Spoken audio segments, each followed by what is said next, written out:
अस्सलामुअलैकुम, मैं हूं इरफान बशीर। मैं हूं हुदा शाह। बुलेटिन में हमारे साथ देंगे इब्राहिम पीरजादा भी। सबसे पहले आपको बताएं कि army chief general Syed Asim Munir इंतहा पसंदों के खिलाफ तवाना आवाज़ है। अमरीकी सेंट्रल कमांड के जरीदे यूनिपाथ ने सिपा सालार को शानदार अल्फाज में खराज तहसीन पेश किया है। जरीदे ने कहा है कि army chief 5th generation warfare से दरपेश चैलेंजेस को तस्लीम करते हैं और पाक फौज की दहशतगर्दी के खिलाफ कामयाबियों में उनका अहम किरदार। जी हाँ, मजमून में जनरल सैयद आसिम मुनीर की पेशा वराना और कायदाना सलाहियतों का एतराफ़ किया गया है। अमरीकी सेंट्रल कमांड के जरीदे की अहम रिपोर्ट सिपा सालार की कायदाना सलाहियतों, फौजी पस मंजर और इंसदाद दहशतगर्दी के लिए कोशिशों को उजागर किया गया। मजमून में आर्मी चीफ के दहशतगर्दी के खिलाफ इकदामात की तारीफ भी की गई। जनरल आसिम मुनीर के 5th जनरेशन वॉरफेयर गैर मुल्की जारहियत का जवाब देने की सलाहियत, समाजी और इक्तसादी इकदामात पर रोशनी डाली गई। जरीदे के मुताबिक आर्मी चीफ कमान संभालने के बाद से पाकिस्तान की सलामती, इस्तेहकाम और खुशहाली के लिए कोशा हैं। उनकी क़यादत में शिद्दत पसंद ग्रुपों के खिलाफ वसी फौजी ऑपरेशन हुए, जिनके नतीजे में 398 दहशतगर्दों का खात्मा किया गया है। जरीदे में कहा गया है कि army chief 5th generation warfare से दरपेश चैलेंजेस को तस्लीम करते हैं और पाकिस्तान की खुद मुख्तारी के लिए फौज की तैयारी पर जोर देते हैं। जरीदे ने लिखा कि पाकिस्तानी सिपा सालार ने खुसूसी सरमायाकारी सहूलत काउंसिल और ग्रीन पाकिस्तान इनिशिएटिव जैसे इक़दामात के साथ ताउन करते हुए माशी तरक्की को सपोर्ट किया है। मजमून में कहा गया, जनरल सैयद आसिम मुनीर के दौर में अमरीका जैसे ममालिक के साथ फौजी और सिफारती ताल्लुकात की मजबूती और मुख्तलिफ ममालिक के साथ मुश्तरका फौजी मशकों में हिस्सा लेना काबिल तारीफ इक़दामात हैं। सेंटकॉम जरीदे में शाया होने वाले मजमून के हवाले से दिफाई माहिरीन का कहना है कि किसी भी मुल्क के आर्मी चीफ के बारे में लिखे जाने वाला ये मजमून एक गैर मामूली इशाअत है। बानी पीटीआई की अहलिया बुशरा बीबी अडियाला जेल से जमानत पर रिहा हो गयी। साबिक खातून अव्वल रिहाई के बाद बनी गाला पहुंची, फिर पेशावर चली गयी। वज़ीर आला हाउस में क़याम करेंगी। शौकत खानम हॉस्पिटल से कल तिब्बी मुआयना कराएंगी। साबिक खातून अव्वल 9 माह तक पाबंद सलासल रहीं। इस्लामाबाद हाई कोर्ट ने गुज़िश्ता रोज तोशाखाना 2 केस में जमानत मंजूर की थी। जमानती मचल के जमा और रोपकार जारी होने पर आज रिहाई का अमल लाया गया।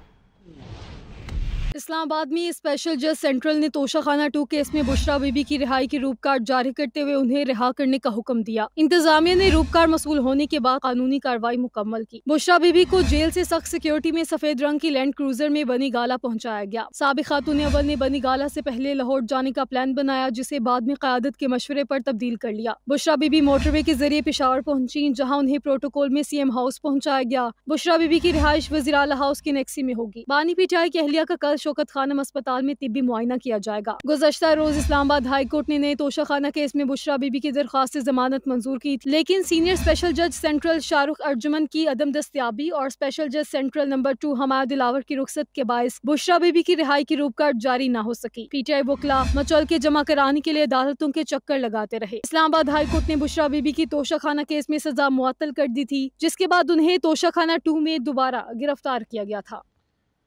चेयरमैन पीटीआई बैरिस्टर गौर कहते हैं कि बुशरा बीबी की रिहाई किसी डील के नतीजे में नहीं हुई। बानी पीटीआई की रिहाई होगी और वो भी मेरिट पर होगी। अगर डील करना होती तो बुशरा बीबी 9 माह जेल में ना रहती। बुशरा बीबी ने तमाम अजियतें बर्दाश्त की और बानी पीटीआई की नजरिए के साथ खड़ी रहीं। बुशरा बीबी ने दलेरी के साथ हर मुश्किल का मुकाबला किया। बुशरा बीबी का तोशाखाना से दूर दूर तक वास्ता नहीं था।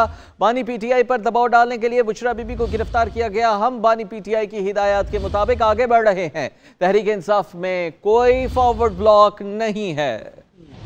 उनको जेल में नाकर्दे गुनाह में इसलिए रखा गया ताकि खान साहब पे प्रेशर हो। अल्हम्दुलिल्लाह वो सब सख्तियों के बावजूद इस न सिर्फ ये कि वो बनीगाला नहीं रहना चाह रही थी, बल्कि वो जेल खुद आई और उसने खुद यहाँ जेल में हाजिर होकर की गिरफ्तारी दे दी थी। हम उसके दलेरी को, उसके जुर्रत को, उसके बर्दाश्त को, इस हौसले को हम सब उनको सलाम पेश करते हैं। अगर डील कोई किसी तरीके से करना होता कि डील के नतीजे में रिहाई मुमकिन होती तो वो 9 महीने जेल में न रहे। खान साहब ये 16 महीने से जेल में न होते। उन्होंने लास्ट टाइम भी हमें कहा था कि मुझे अगर 100 साल भी जेल में रहना पड़े मैं रहूंगा, लेकिन मैं कोई कम्प्रोमाइज नहीं करूंगा। इस्लामाबाद हाई कोर्ट के हुक्म पर तहरीक इंसाफ के बानी चेयरमैन की वकला से मुलाकात करा दी गई। पीटीआई के 3 वकला ने अडियाला जेल के कॉन्फ्रेंस रूम में साबिक वजीर आजम से मुलाकात की। मुलाकात करने वालों में फैसल चौधरी, सलमान अकरम राजा और शुएब शाहीन शामिल थे।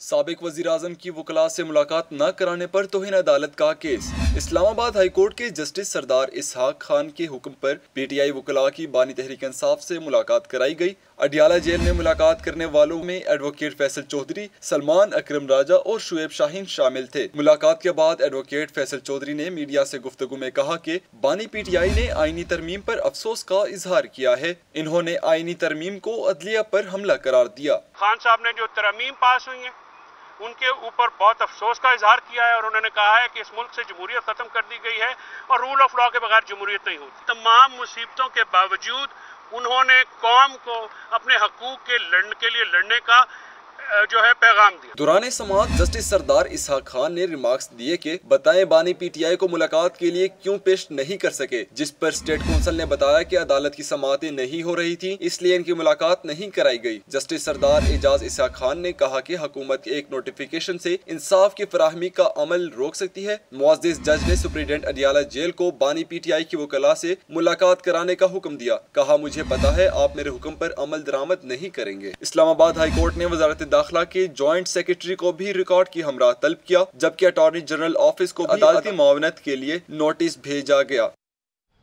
खबर यह है कि बलूचिस्तान नेशनल पार्टी मेंगल के साबिक MP अख्तर लांगू को गिरफ्तार कर लिया गया है। ज़राए के मुताबिक थाना सेक्रेटेरिएट पुलिस ने अख्तर लांगू को दहशतगर्दी के मुकदमे में गिरफ्तार किया। बलूचिस्तान नेशनल पार्टी अख्तर मेंगल के साबिक MP अख्तर हुसैन लांगू को गिरफ्तार कर लिया गया। ब्रेक के बाद आपको बताएं, chairman Peoples Party Bilawal Bhutto Zardari कहते हैं आईनी तरमीम जैसा बड़ा काम किसी और चीफ जस्टिस की मौजूदगी में मुमकिन नहीं था। आईनी तरमीम के मामले को सियासी और मुतनाज़ बनाने की कोशिश की गई।